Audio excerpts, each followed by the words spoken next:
कश्मीर के कुलगाम में आतंकी हमला हुआ है और छत्तीसगढ़ के 2 मजदूरों पर गोलीबारी हुई है।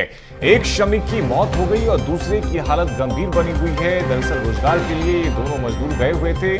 सुरक्षा बलों ने इलाके में सर्च ऑपरेशन चलाया है और घायल मजदूर का अस्पताल में इलाज चल रहा है। दीपक रात्रे और भूपेंद्र पर गोलीबारी हुई है। तो एक बार फिर से देखिए, कश्मीर में आतंकी हमला देखने को मिला है और इसमें एक छत्तीसगढ़ के मजदूर की जान गई है, साथ ही एक गंभीर रूप से घायल है जिसे अस्पताल में उपचार के लिए भर्ती कराया गया है। तो कश्मीर के पहलगाम के बाद अब कुलगाम में भी आतंकी हमला और छत्तीसगढ़ के 2 मजदूरों पर गोलीबारी हुई है। एक श्रमिक की मौत हो गई और दूसरे की हालत गंभीर बताई जा रही है। रोजगार के लिए मजदूर कश्मीर गया हुआ था और वहीं पर देखिए काम कर रहा था, लेकिन इसी दौरान आतंकियों ने हमला कर दिया। सुरक्षा बलों ने अब इलाके में सर्च ऑपरेशन चलाया है और घायल मजदूर का अस्पताल में उपचार भी जारी है। दीपक सत्रे और इसके अलावा देखिए दीपक रात्रे और भूपेंद्र पर गोलीबारी हुई थी और इस दौरान एक मजदूर की मौके पर ही मौत हो गई, जबकि दूसरा गंभीर रूप से घायल बताया जा रहा है जिसे उपचार के लिए अस्पताल में भर्ती कराया गया है। तो कश्मीर के कुलगाम जिले में आतंकी हमला हुआ है और छत्तीसगढ़ के 2 मजदूरों पर गोलीबारी हुई है। एक श्रमिक की मौत हो गई जबकि दूसरे की हालत गंभीर बताई जा रही है जिसे उपचार के लिए अस्पताल में भर्ती कराया गया है। दोनों मजदूर रोजगार के लिए कश्मीर गए हुए थे, वहां पर मजदूरी किया करते थे और इसी दौरान गोली से आतंकियों ने मजदूरों पर हमला कर दिया। एक मजदूर की मौत हो गई जबकि दूसरा गंभीर रूप से घायल हो गया। तो कश्मीर के कुलगाम जिले में आतंकी हमला देखने को मिला है और छत्तीसगढ़ के 2 मजदूरों पर गोलीबारी हुई है। बहुत बड़ी जानकारी इस वक्त, एक श्रमिक की मौत हो गई जबकि दूसरे की हालत गंभीर बताई जा रही है और रोजगार के लिए मजदूर कश्मीर गया हुआ था, वहीं पर काम करता था, लेकिन इसी दौरान उस पर आतंकी हमला हुआ है और एक मजदूर की मौत हो गई है जबकि गोली लगने से दूसरा मजदूर गंभीर रूप से घायल हो गया है जिसे उपचार के लिए अस्पताल में भर्ती कराया गया है। और जैसे ही गोलीबारी की घटना होती है उसके बाद में इलाके में अब सर्च ऑपरेशन भी चलाया गया है और देखिए जो सुरक्षा बल के जवान हैं वो लगातार सर्च ऑपरेशन चला रहे हैं। आतंकियों की तलाश की जा रही है और कश्मीर के कुलगाम जिले में आतंकी हमला देखने को मिला है और छत्तीसगढ़ के 2 मजदूरों पर गोलीबारी हुई है।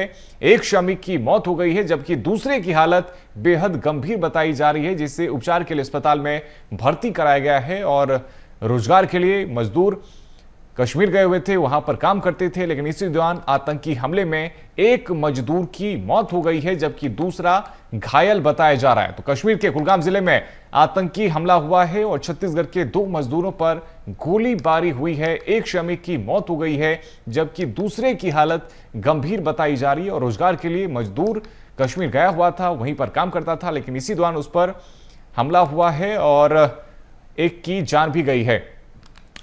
तो हमारे सहयोगी शिवम दुबे इस पर हमारे साथ में लाइव जुड़ गए हैं। शिवम, पहलगाम के बाद कुलगाम में भी आतंकी हमला और इसमें छत्तीसगढ़ का भी एक मजदूर मारा गया है। एक की हालत काफी गंभीर बताई जा रही है, क्या कुछ अपडेट आपके पास? बिल्कुल रोहित, देखिए छत्तीसगढ़ के मजदूर जो कि कश्मीर गए थे, मजदूरी करने गए थे, रोजगारी की तलाश में गए थे, उन पर हमला हुआ है और ये हमला कश्मीर के कुलगाम में के क्षेत्र में हुआ है। और ये स्थिति पिछले लगभग 10 से 12 दिनों से देखी जा रही कि वहाँ पर जो गैर कश्मीरी हैं उनके ऊपर लगातार गोलीबारी या हमले जैसे खबरें सामने आ रही है। ऐसे में छत्तीसगढ़ के जो 2 मजदूर हैं उनके ऊपर भी गोलीबारी की गई, जिसमें से एक मजदूर की हालत नाजुक है जबकि एक मजदूर की मौत हो चुकी है। इस बात को लेकर के लगातार रात भर भी अधिकारियों की टीम रिसर्च पर लगी रही। आखिर क्योंकि कश्मीर से सिर्फ 2 नाम आए थे, उन 2 नामों को लेकर के पुष्टि की गई और वो निवासी कहाँ के हैं इस बात की भी पड़ताल की गई। तो जो जानकारी निकल कर सामने आई है उसमें से 2 मजदूरों में से एक का नाम दीपक और दूसरे का नाम भूपेंद्र बताया जा रहा है और हमले के में दीपक की ही मौके पर मौत हुई है। और ये जानकारी निकलकर सामने आई कि मृतक दीपक रात्रे बुंदेली के वार्ड नंबर 3 का निवासी था, जो कि बुंदेली शक्ति जिले में आता है, यानी कि एक शक्ति जिले का निवासी था जिसकी मौत हो चुकी है। जबकि घायल जो गंभीर रूप से घायल है भूपेंद्र, उसका इलाज अभी भी चल रहा है। और उसका जो पूरा नाम है वो भूपेंद्र भुइयां है, वो छुइया का है, धनसीर सारागढ़ का निवासी है।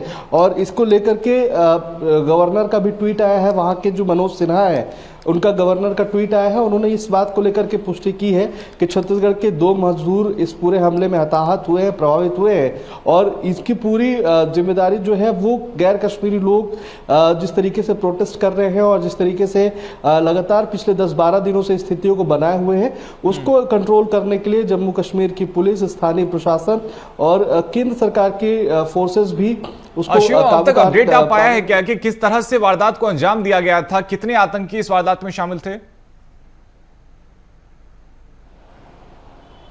देखिए, तमाम चीज़ों की पड़ताल चल रही है और यही चीज़ स्थानीय प्रशासन और जम्मू कश्मीर की जो पुलिस है और जो रिजर्व बल है वो इस बात की पड़ताल कर रहे हैं कि आखिर इस पूरी घटना के पीछे आखिर कारण क्या था और कौन लोग इसमें शामिल हैं। क्योंकि पिछले दिनों ये भी देखा गया था, लगभग 10 दिन पहले ही गैर कश्मीरी लोगों पर भी हमला हुआ था, जिसमें पुलिस के भी जवान शहीद होते हुए नजर आए थे। ये उसी क्षेत्र की घटना है और ऐसे में फिर से 10 दिन के अंदर ये बड़ी एक दूसरी वारदात को अंजाम देना कहीं ना कहीं बड़े सवाल भी खड़ा कर रहा है।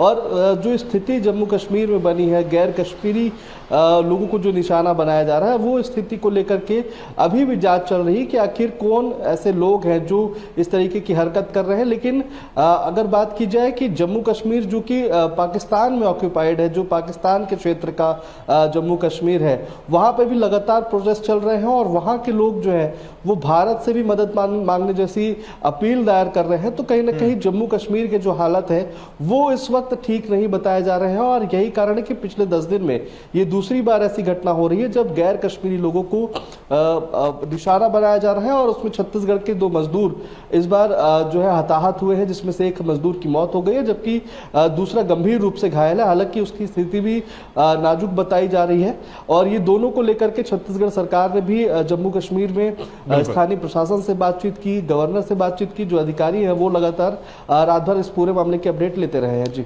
बिल्कुल शिवम, आप हमारे साथ बने रहिए, आगे भी आपका रुख कर रहे हैं।